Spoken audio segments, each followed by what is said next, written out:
안 맞는지 모르겠어요. 사회적 기업은 사회적 문제를 해결하고 돈을 벌죠. 장애인을 고용한다든지 가장 유명한 한 사람 두부 만드는 공동체, 그런 경우는 사회적 문제를 먼저 해결하죠. 그 다음에 사회적 경제기업, 저희 같은 기업은 동시에 돈을 벌면서 사회적 문제를 해결해야 되는 기업이죠. 저희가 한 품목을 하다 보니까 작년 같은 경우 들깨가 작황이 굉장히 안 좋았어요. 그 상황에서 원재료 구하는데 치명적으로 저희가 타격을 받죠. 그런 한 품목을 갖고 있는 또 고뇌가 있어요. 그래서 저희가 7월 말에 드디어 이제 참기름을 내보냅니다. 기름 같은 경우는 앵꼬, 전문 용어로 앵꼬가 날 정도로 팔고 새로 창고를 채우고 그랬는데 이제 이렇게 다양화되면서 재고가 쌓이기 시작하더라고요. 저희 간단하게 저희가 딴 인증만 말씀드리면 헬서, 그 다음에 G마크, 전통식품 품질 인증, 할랄, 현재 지금 코셔 준비 중입니다. 코셔는 이제 미국 시장을 겨냥한 그런 유대인이 먹는 음식이에요. 할랄이 그 무슬람이 먹는 음식이라면 준비하고 있습니다. 그리고 유일하게 경기도 급식 업체예요. 아까 왜 부채는 늘고 그 재무제표상에 얘네가 뭔가 폭발 직전에 빅뱅을 앞두고 있는 기업이라고 느껴지셨죠? 저희가 공장을 지었습니다. 작년에 그 공장 부지를 법인 이름으로 매입했고요. 사실 협동조합이 그 땅을 구입한다는 건 상당히 힘들어요. 농업회사 법인이나 영농조합 법인은 개인으로 하기 때문에 군에서도 참 약간 물음표를 던졌달까? 이게 정말 공동 소유로 될까? 근데 저희가 법인으로 땅을 샀습니다. 그리고 건물을 9억 원이라는 돈을 들여서 지금 건물을 지었고요. 7억 원이 보조로 농림축산식품부에서 받은 공모사업에서 된 지원금이고 2억 원은 저희가 자부담을 했습니다. 그 과정에서 부채가 좀 생겼고요. 그거는 자산으로 지금 잡히고 있는 상황이고 땅은 아시다시피 저희 같은 농업 그 가공품을 하는 곳은 어디를 살 수 있을까요? 대지를 살까요? 아니요. 그렇죠. 농지, 절대농지를 샀습니다.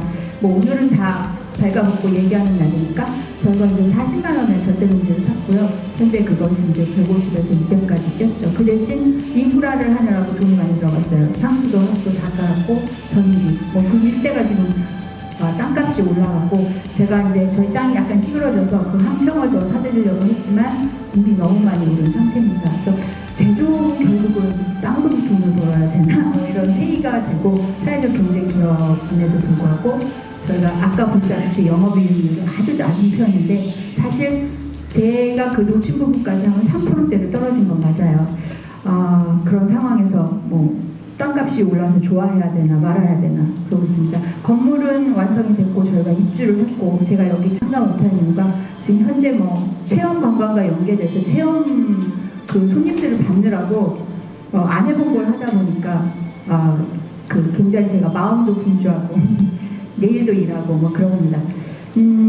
사실 새롭게 볼륨이 커진다는 거는 굉장히 우리들의 약점들이 적나라하게 드러나는 그런 것들이었어요. 해보니까 사실 돌이켜보면 저희가 가졌던 공장이 10평, 30평밖에 안 됐었어요. 거기서 그냥 먹고 땡 그래서 그랬는데 지금은 그렇게는 안 되는 시스템을 도입해야 되는. 근데 과연 우리가 맨파워가 있을까? 얘기한 대로 재무제표상에 나타난 대로 네트워크 있나? 자본이 있나? 이런 여러 가지 고민들을 하고 있습니다. 하지만 사업하시는 분들은 알 거예요. 그럼에도 불구하고 앞으로 갈 수밖에 없는 그런 상황이 됐습니다. 저는 즐기고 있고, 그리고 항상 제가 이제 리더가 됐으니까 희망적으로 생각하고 있습니다. 그래서 하반기 추석까지 하면 18억에서 20억 하지 않을까. 작년에 영업이익률 반영 안 했던 것을 하면은 지금보다는 훨씬 좋은 자료를 갖게 되지 않을까 생각합니다. 오너도 아닌데 저희는 조합장입니다. 벌써 선출직으로 되는 조합장입니다. 그런 상황에서 여기까지 왔다는 거는 나름 자부심이 있어요. 그리고 다른 아까 매출액이나 이런 걸 보면서 할 때 사실 신용보증기금 이런 데서 저희 거를 심사할 때 저는 독특하게 봐줬습니다. 영업이익률이 제가 아까 그런 걸 가지고 만약 여러분이 주주총회에 제가 나갔다? 저는 아웃이죠. 제가 CEO라면 넌 아웃이죠. 그 다음 오너라면 덮어야죠.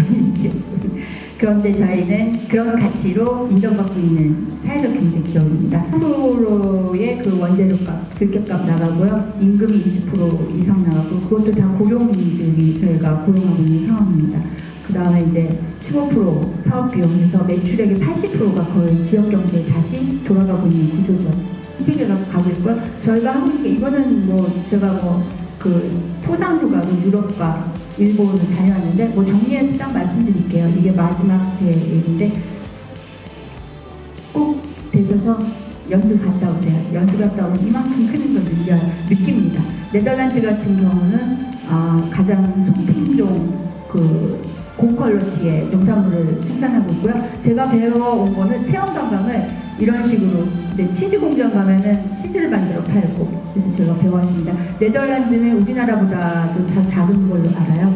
그리고 걔네들은 아시다시피 해수면보다 땅이 낮습니다. 그래서 땅이 농사짓기 나빠요. 그리고 숲에서 풀들이 자라고 그 목초를 먹고 소들이 크고 그래서 소를 이용한 낙농업이 발달한 그러니까 굉장히 장사수완이 좋은 나라였어요. 그래서 이렇게 스토리가 있는 치즈를 만들어서 제가 이제 말씀드리고 싶은 거는 이게 이제 치즈 농장인데 강의를 하고 저처럼 가서 이 들깨는 특별하고 뭐 이렇게 얘기를 하고 전시를 하고 그다음에 체험을 시키고 판매를 하면 그 동선을 따라가보면 나도 모르게 그 특산물을 사게 되는 아주 장사술이 뛰어난 그런 6차 산업의 산실이죠. 독일 같은 경우, 독일뿐만 아니라 유럽은 제가 느낀 건데, 제가 배우고 왔는데 6차 산업이 농업의 광의의 농업이었어요. 그 얘기는 세금 감면이 되더라고요. 저희가 생산되는 그런 모든 것들.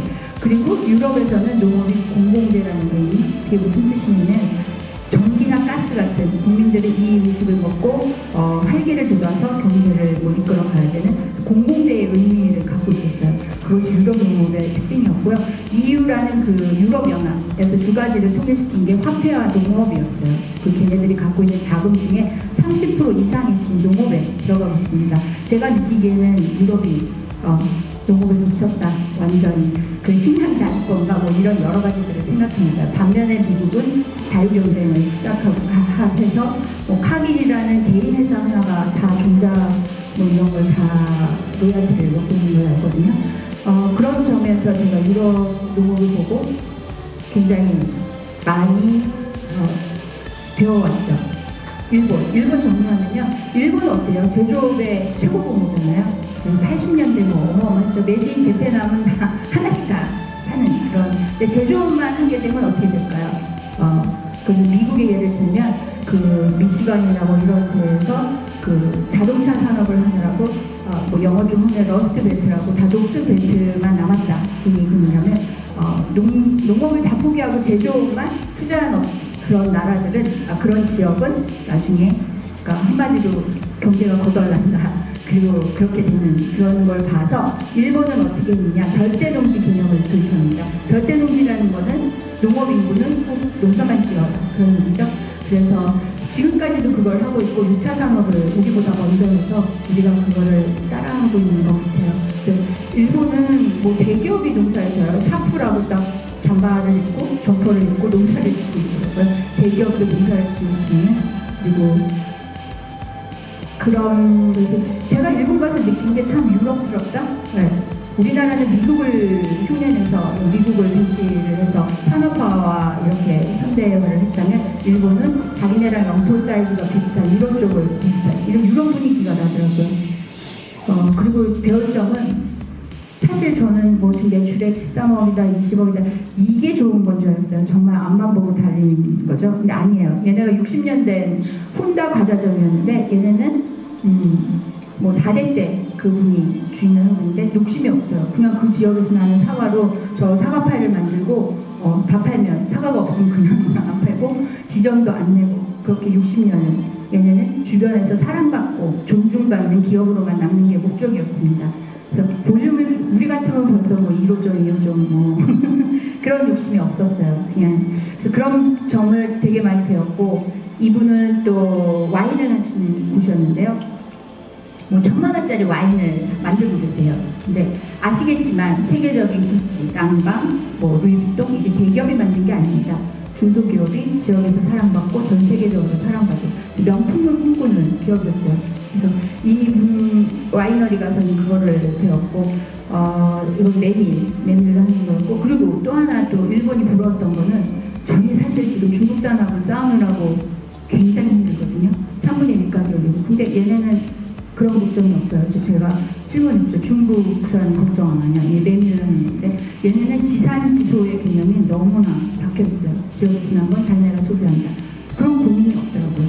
그런 면에서 일본은 되게 부럽고, 저는 여기서 진짜 다람 중심의 경영이라는 것을 배웠는데, 제가 이제 키워드만 빨리 말씀드리면, 이렇게 임원 1명, 사원 9명 이렇게 많아요. 근데 이분들이 유기농 농사를 짓는데 겨울에는 일자리가 없어서 다 뿔뿔이 흩어져요. 그래서 이 사장님이 생각해낸 게 오직 딱 하나, 이 헤어지는 그런 직원들이 싫어서 고구마 말랭이를 개발합니다. 그래서 겨울에 모여 앉아서 고구마를 잘라서 그 건조기에 넣어서 겨울 내내 그것만 모여 앉으세요. 그래서 그게 다행히 좀 팔려서 이 사람들을 떠나보내지 않는다는. 그러니까 뭐 자본 중심이 아니죠. 이걸 뭐 수익이 남는 게 아니라 그 직원들을 떠나보내기 싫은 이유 하나로 고구마 말랭이를 만들어서, 저도 이게 사람 중심의 경영을 하고 싶다. 이거는 제가 벤치마킹해서 저희 건물이 이런 식으로 지어졌습니다. 2층에서 나중에 꼭 초대되면 당장 오셔도 돼요. 지금 웬만큼 자리 잡아가고 있고 이제 돈만 벌면 돼요. 6차 산업은 자 해보신 분은 다 아시겠지만 이 모든 거를 다 해내야 돼요. 불가능하지 않을까라는 생각이 드는데요. 가장 힘든 거는 뭐 판매 마케팅, 재무 관리, 고객 관리 뭐 이런 것도 힘듭니다. 그래서 오늘 사실 저희가 하고 있는 것은 이제 제조업에서 서비스업으로 융복합 시키는 거고요. 그 다음에 가공 플랜트를 문화 플랜트. 융복합이라는 거는 여러분 아시겠지만 이질적인 두 가지가 결합해서 창의적이고 혁신적인 어떤 것을 만들어내는 것이죠. 저희가 하고 있는 작업이 바로 이것입니다. 저온차도 하고 있습니다. 그러니까 표현하면 생들기름의 정의를 어떻게 내리냐면, 저는 들깨가 아주 낮은 온도라서 뭐 마이너스 온도에서 짜지지 않아요.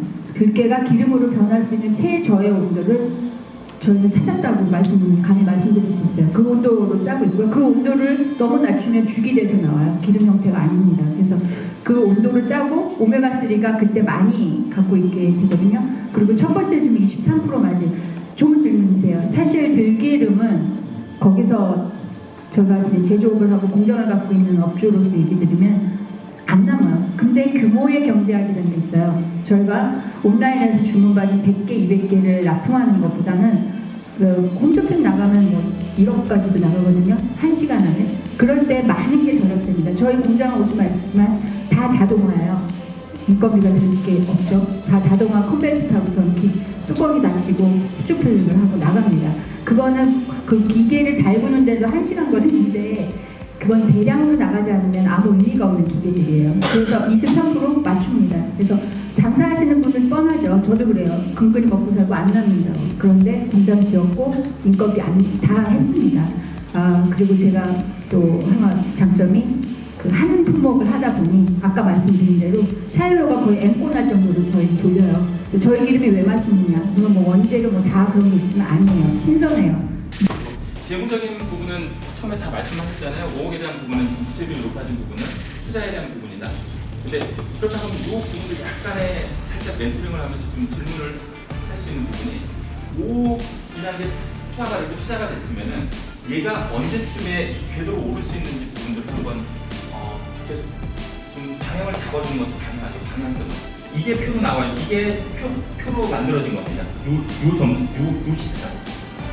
이 숫자들이 이걸 보고 그냥 판단을 해도 되고요. 그래서 차익금 의존도가 61.9%, 27.2%인데 아까 말씀드린 것처럼 이게 표로 그림을 그려 맞다고 간 겁니다. 그래서 이거를 보고 비교 분석을 하셔도 되고요. 그래서 이런 부분들이 좀 있을 수 있고, 그래서 이것도 약간 그 표로에서 좀 질의 부분을 좀 할 수 있고요. 그리고 손익공시점이라는 건 자동으로 튀어나왔잖아요. 손익공시점 자체는 12억 9,971만 3천원이 매출액이고요. 손익공시점 매출액은 그거보다 약간 낮은 9,700 몇 개 차이 안 나네요.